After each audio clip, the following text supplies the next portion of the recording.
आम्ही सगळ्या गावात हेच म्हणतो महाराज, पण कोणी काय बोलत असं मी म्हणलं तुम्ही श्रीमंत असल्यामुळे बोलू, पण आता तुम्ही श्रीमंत असं काय देत नाही, तुमचा मला कसं पण तुमची श्रीमंत तुमच्या घरी, माझी गरज माझ्या घरी असं ते बोलावं. आणि तेव्हापासून त्यांना आईवडिलांना कधीच अपमान केला आणि म्हणून कथा काय काय असतात, इथे जे कथा असतात त्या कथेचं अवलोकन केलं पाहिजे, त्या कथेत चिंतन केलं पाहिजे, स्मरण केलं पाहिजे, तर निश्चित त्याचा माझ्यावर लक्षात ठेवलं.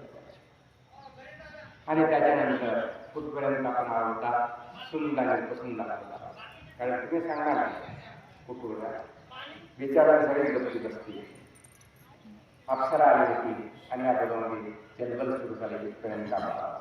बरोबर बरोबर आहे.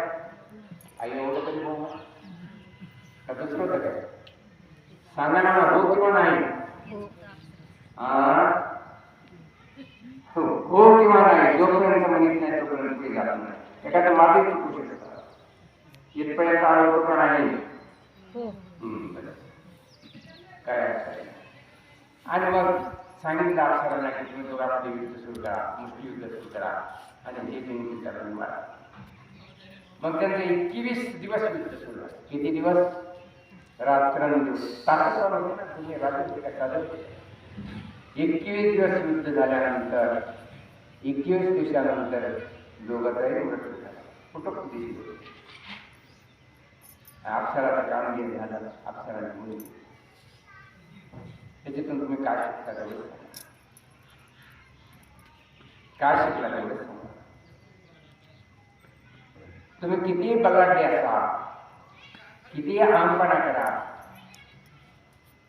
तरी पण एक ना एक दिवस ज्याचा जन्म आहे त्याचा मृत्यू आहे. आणि घर तुमचं कोण म्हणतात? तुम्ही म्हणता माझा बनला, मी माझी वाढ ती काय करेल मला, ती काय माझं जमून माझं जमून आहे. कुणाचं कुणाचं घर आहे ह्याचा कधी विचार केला? अरे आपण आजोबाकडे पंजोबाकडे पडून वागायचे, त्याने काय सगळं घेऊन गेली ना, घरीच राहिलेला पण ती निघून गेली आणि सगळं काहीच निघाला. जमीन इथेच राहिली, गाडी इथेच राहिली, बंगले इथेच राहिला. मग तुम्ही घेऊन जाणार म्हणजे तुम्ही स्वतः सुद्धा किरायाच्या घरामध्ये राहता ते लक्षात ठेवलेलं पाहिजे. तरी पण किरायाच्या घरामध्ये राहत असून सुद्धा तुम्ही अभिमान करता, गर्व करता, मी पण किराया का म्हणायचा? ज्यास मालक म्हणेल घर सोड तर तुम्हाला घर सोडावंच लागेल. ज्यास परमेश्वर म्हणेल तुम्हाला जावं लागेल, तुमचा मृत्यू झाला तुम्हाला मग येणार तुम्हाला आणि घर सोडावंच लागेल. आणि मग तुम्ही काम करता, तुम्ही काम करता की घर घर तुमचं आहे लक्षात ठेवलं, तुमचं नाही लक्षात ठेवलं की घर परमेश्वर आणि ज्याचं घर आहे, ज्याने तुम्हाला जन्म दिला त्याने घेऊन गेला. तुम्ही काय करता? मृत्यू पालन करा. कारण ज्याने जन्म दिला तो घेऊन गेला, ज्याने संभाळ केला तो घेऊन गेला. फक्त तुम्हाला काही दिवसापुरती संभाळ करण्यासाठी तुम्हाला परवानगी दिली, शेवटची परवानगी शेवटपर्यंत परवानगी नाही. त्याच्याकडे अधिकार ठेवला. काय अधिकार ठेवला? जन्म त्याच्याकडे ठेवला, मृत्यू त्याच्याकडे ठेवला. लग्न कुणाबरोबर होईल हे सुद्धा तीन ठरलेलं असेल. जेव्हा तुमचा जन्म होतो त्या तीन गोष्टी समान असतात लक्षात ठेवलेल्या पाहिजे. जन्म झाल्यावर मृत्यू कधी होणार, ॲक्सिडेंट होणार, दवाखान्यात होणार, बीपी होणार, हसी होणार, हे सगळं ठरलेलं असतं. त्यांच्यानंतर कोणत्या परिस्थितीचा व्यवहार होणार हे ठरलेलं असतं. त्यांच्यानंतर मुलं कशी होणार, हे होणार हे ठरलेलं असतं.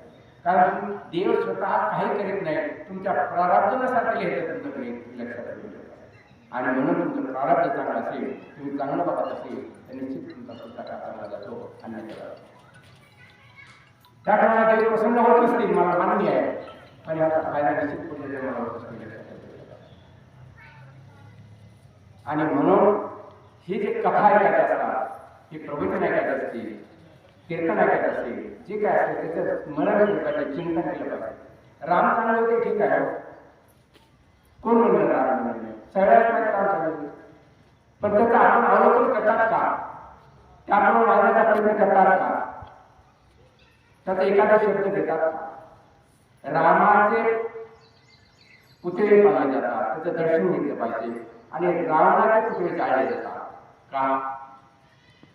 का? बोला ना, काहीतरी बोला. कसं तरी बोला, ज्यामुळे मला आनंद वाटेल. नाही तर मला असं वाटेल की तुम्ही जप करू लागला, पोथी बोलू लागला, वाची बोलू लागला, पंचायत करू लागला, झोपू लागला, असं मला वाटतं. मग रामाचे दर्शन घेतले जातात, देवळं बांधले जाते, परंतु रावणाला माझ्या पुतळे जाळे जाते का? हा प्रश्नच तुम्हाला कारण तो दुष्ट होता. हा तो दुष्ट होता. राम हे चांगल्या पद्धतीने वागत होते. ज्यावेळेस रामाकडे शूर्पणखा आली आणि शूर्पणखा आल्यानंतर रामाला म्हणते की मला तुमच्याशी लग्न करायचं. तर रामाने सांगितलं की मी एक पत्नी माझं लग्न करायचं. सुंदर होते शूर्पणखा, अशी नव्हती मला, एकदम सुंदर होते. कसल्याच प्रकारचा दोष तयार करायचे. इतकी सुंदर रूप धारण केल्यानंतर आजच्या काळात जर त्याचं म्हणत असेल तर तिची मनेला लगेच ते पाहायला